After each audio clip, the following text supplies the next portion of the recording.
The California recall is heating up with 1 week to go.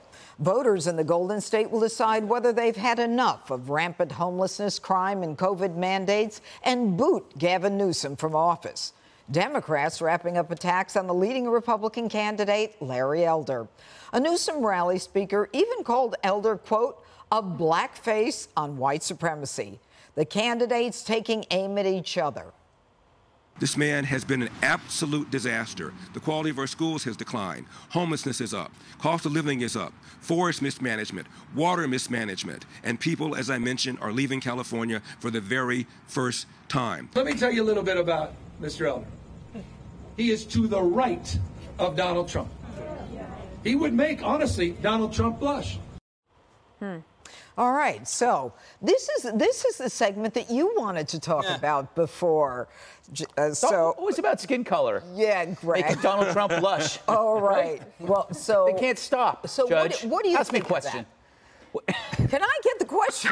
Okay, what do you think of the fact that they're saying that Larry Elder is a yes. blackface and white There's been 3 examples of this, and it's hilarious to see liberals attack people over skin color in order to protect the most white, privileged politician in modern history.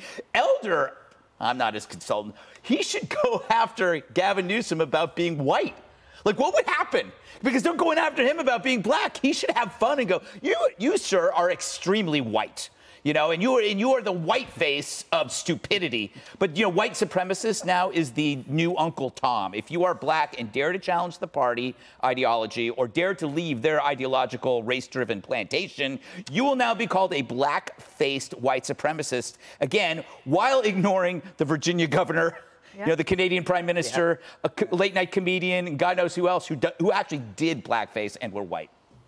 You know, one of the most significant consequences of this race, and they say right now, Dana, that that Gavin Newsom, it appears, may win, but, you know, Larry Elder's within striking distance, is what he has said about Senator Dianne Feinstein. Oh, right, because well, Senator Dianne Feinstein has said she's not going anywhere. But apparently all the Democrats are like, ooh, like what? Counting the days. Like maybe she's going to go somewhere. And so they're hoping that the Democrats are saying, oh, well, if Larry Elder or another Republican wins and they're the governor and she dies, then he gets to appoint another Republican and that'll be the end of the Senate. So one, it's offensive to Dianne Feinstein. And so now not only are they talking about racial issues, they're talking about sexism, and it's just awful. But did you notice in the comment when we said that they were going back and forth with each other? Larry Elder was making all policy arguments. Yeah. And Gavin Newsom made only personal attacks. And so I think that's one of the reasons that the Californians that are wanting to vote Newsom out are thinking about it. I don't love the recall process. I don't think it's great, but I understand why people are frustrated in California.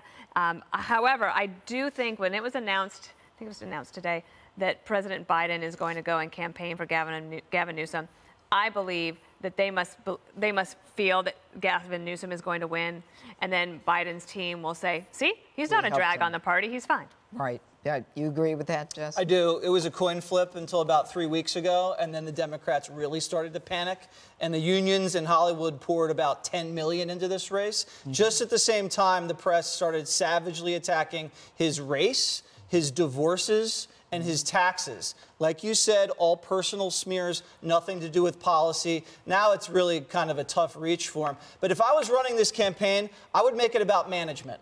You can't manage the forests, you can't manage the water, you can't manage energy. Keep it about management, because clearly Democrats cannot manage that state. Well, in addition to that, there's some kind of trillion-dollar fraud going on in the state unemployment division in California. But it's interesting that they're talking about it being an attack on their values if someone like Larry Elder comes in, and on social justice.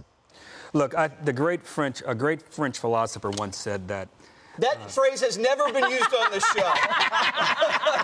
It's nothing like the specter of the death penalty to focus one's mind. And Gavin Newsom has gotten very focused here. To your point, Democrats have realized you lose this seat here, this would be an earthquake, a political earthquake unlike I've seen in 20 years. Gavin Newsom has come under criticism, I think, for the high taxes, the crime, the homelessness population. And going to the French Laundry. But that was the catalyst. That's what allowed, I think, the floodgates to come. But Republicans, I think, may have caught themselves, might not have thought this thing could have gotten as serious as it has, because I think if they thought that, they might have ran some more serious candidates. Larry Elder, I don't have any opposition to him because of his race. I'm just not sure he's serious enough and qualified enough to be governor of California. And I think voters out there will make that determination. I would agree with you, Dana. It's unfortunate that the clip we showed Newsom attacking him on personal issues. I think personal issues should not, someone's personal life like that should not be involved in politics. And frankly, Newsom should be challenged on policy, as Elder should be. But unfortunately, politics has gotten to a bad place where we like to just attack people. Well, and you know what? And it works for some people. Yeah. And that's why they do it. And then some people Arnold pulled it off. don't want to.